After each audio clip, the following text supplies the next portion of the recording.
Hello बच्चों, good morning. पिछले video में हमने छोटे ई और बड़े ई की मात्रा के बारे में अभ्यास किया। आज हम लेसन नंबर 4 ऊ और ऊ यानी छोटा ऊ और बड़े ऊ की मात्रा के बारे में अभ्यास करेंगे। तो आप अपनी हिंदी किताब का पेज नंबर 31 निकालिए। निकाला बच्चों? देखिए उसमें क्या दिया है। 4 नंबर पर ऊ और ऊ की मात्रा, यानी कि ये है छोटा वाला ऊ और ये है बड़ा वाला ऊ।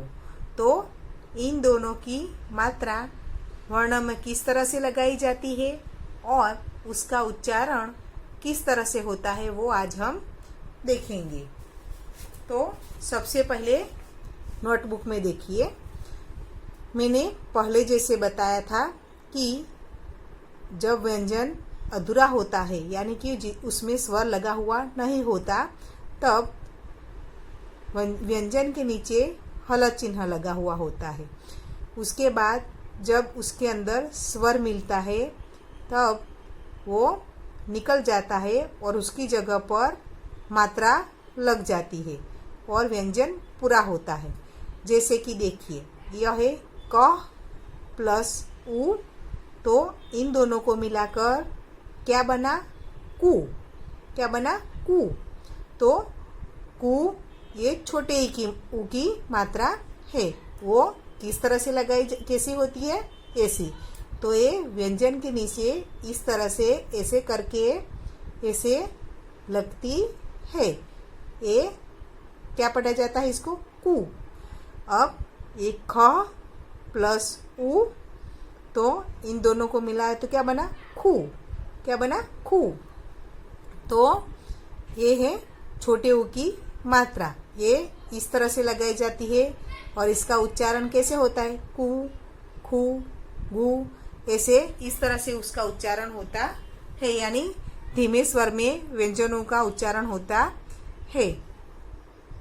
उसी तरह बड़ा वाला ऊ, तो बड़ा वाला ऊ में भी उसी तरह देखिए, क प्लस बड़ा वाला ऊ, तो इन दोनों को मिलाकर क्या बना? कू, यानी ये ऊंचे स्वर में बोली जाती है। देखा आपने? इसका उच्चारण कैसा होता है? ऊंचे स्वर में होता है। वैसे ही देखिए, ख प्लस बड़ा वाला ऊ, इन दोनों को मिलाकर बनेगा खू। तो देखा आपने इसका उच्चारण कैसा हुआ? ऊंचे स्वर में होता है। छोटे वाले ऊ की मात्रा जब लगती है तो व्यंजन का उच्चारण धीमे स्वर में होता है और बड़े वाले ऊ की मात्रा जब लगती है तो व्यंजनों का उच्चारण कैसे होता है? ऊंचे स्वर में होता है। जैसे ए वाला कू और ए वाला कू, तो इन दोनों के उच्चारण में फर्क होता है और इसकी लिखावट भी अलग होती है। जैसे कि छोटे वाले ऊ की मात्रा व्यंजन के नीचे इस तरह से लगाई जाती है और बड़े वाले ऊ की मात्रा व्यंजन में ऐसे करके ऐसी होती है। देखा आपने? मैंने लगाई है दोनों में। छोटे वाले ऊ की मात्रा कैसी है? ऐसे करके ऐसी गोल लगाती है और बड़े वाले ऊ की मात्रा इस तरह से करके इस तरह की होती है। तो बच्चों, आपको अब छोटे वाले ऊ की और बड़े वाले ऊ की मात्रा के अंदर क्या फर्क होता है वो समझ में आ गया होगा। अब हम किताब में देखेंगे। सबसे पहले आती है छोटे वाले ऊ की मात्रा। तो छोटे वाला ऊ किस तरह से लिखते हैं? हम इस तरह से लिखते हैं ना। तो ये है छोटा वाला ऊ और ये है उसकी मात्रा। ध्यान से बच्चों देखना और याद रखना, ये है छोटा वाला ऊ और ये है छोटे वाले ऊ की मात्रा। अब हम शब्द किस तरह से बनते हैं वो सबसे पहले देखेंगे। देखिए, पढ़िए और समझिए। तो शब्द कैसे बनते हैं वो देखते हैं। सबसे पहले ग प्लस, ये क्या है? किसकी मात्रा है? छोटे वाले ऊ की मात्रा है, छोटे वाले ऊ की। फिर प्लस, फिर ड है। ड में क्या लगा है? कौन सी मात्रा है? ई की मात्रा है, लगी है ना।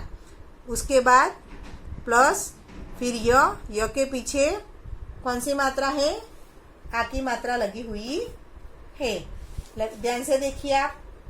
तो अब इन तीनों को मिलाकर क्या बनेगा, क्या कौन सा शब्द बनेगा? देखिए आप, ग के नीचे उ की मात्रा, तो क्या उच्चारण होगा? गु हुआ, गु। फिर डी और या, तो पूरा क्या बना शब्द? गुड़िया। कौन सा शब्द बना बच्चों? गुड़िया। उसी तरह देखो, ये है दूसरा वाला चित्र। उसमें देखिए, पहला क्या है? ब प्लस उ, ये छोटे वाले उ की मात्रा है, प्लस ल प्लस ब प्लस फिर से उ की मात्रा प्लस ल। तो देखिए, ब और इसके नीचे उ की मात्रा लगेगी तो क्या बनेगा? बू। फिर ल, तो बू ल, फिर से ब, फिर उसके नीचे उ की मात्रा, फिर से क्या बना? बू, और फिर से ल। तो पूरा शब्द क्या बनेगा? बुलबुल। क्या बना? बुलबुल। किसका चित्र है? बुलबुल का चित्र है।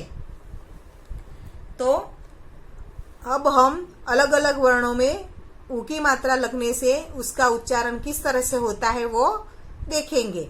जैसे कि द में उ की मात्रा लगने से दू, प में छोटे वाली उ की मात्रा लगने से पू, न में मात्रा लगने से नू, म में उ की मात्रा लगने से मु, र में उ की मात्रा लगने से रू। बच्चों, बाकी सब वर्णों में जब उ की मात्रा लगाई जाती है तो वो वर्ण के नीचे लगाई, देखो व्यंजन है ना सब, तो उसके नीचे लगती है, चाहे वो छोटा वाला उ हो या बड़ा वाला उ हो, तो उसकी मात्रा हम कैसे लगाते हैं? व्यंजन के नीचे लगाते हैं। लेकिन जब र के अंदर उ की मात्रा लगती है तब र की दाई ओर, कहाँ लगती है? र की दाई ओर, यानी इस तरफ, यानी अंदर के तरफ ये लगाई जाती है। जैसे इसमें लगाया है, देखो ये छोटे वाले ई की मात्रा र में लगी है तो वो नीचे नहीं लगाई, कहाँ लगाई है? र की दाई ओर, यानी र की अंदर लगाई हो, ऐसा हमें इस तरह से लगानी होती है। अब ल का लू, व का वू, ग का गु। अब समझ में आ गया बच्चों, आप किस तरह से आपको उसका उच्चारण करना है और उ की मात्रा आपको किस तरह से लगानी है। अब उसके बाद देखिए, इधर कुछ शब्द दिए हैं, उसमें उ की मात्रा लगी हुई है। सबसे पहले ये क्या है? दो वर्ण वाले शब्द दिए है। तो सबसे पहले एक ख है, ख के नीचे उ की मात्रा है तो खू ल, ये क्या है? ल। फिर क है, क के नीचे उ की मात्रा और ल, तो कुल। ये प के नीचे उ की मात्रा और ल, पुल। ग के नीचे उ की मात्रा और ल, तो गुल। ग फिर उ की मात्रा और न, तो गुन। स उ की मात्रा न, सुन। छ उ की मात्रा न, छुन। ब उ की मात्रा न, बुन। ग उ की मात्रा ल, फिर आ की मात्रा और ब, तो क्या रीड होगा? ये गु ला ब। समझ में आया बच्चों? फिर प उ की मात्रा ड में ई की मात्रा और या, तो क्या बनेगा? पू डिया। समझ में आया? ये कौन से ई की मात्रा है बच्चों? आपने अभ्यास किया तो आपको समझ में आना चाहिए, ये छोटे वाले ई की मात्रा है। अब हम आगे वाला देखेंगे। ये है च, फिर उ की मात्रा, ह, ई की मात्रा और या, क्या बनेगा? चूहिया। उसके बाद स, उ की मात्रा, र, आ की मात्रा, ह और ई की मात्रा, तो सुराही। उसके बाद ब, उ की मात्रा, ख, आ की मात्रा है और र, बुखार।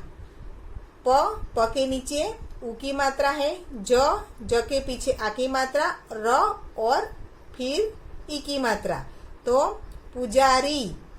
उसके बाद ये वाला स, उ की मात्रा, प, आ की मात्रा, र और ई की मात्रा, सुपारी। फिर घ, उ की मात्रा, ट, न और न के पीछे आ की मात्रा है, तो घुटना। फिर ये क्या है, ग के नीचे उ की मात्रा तो गु म, स के नीचे उ की मात्रा सु म, गुमसुम।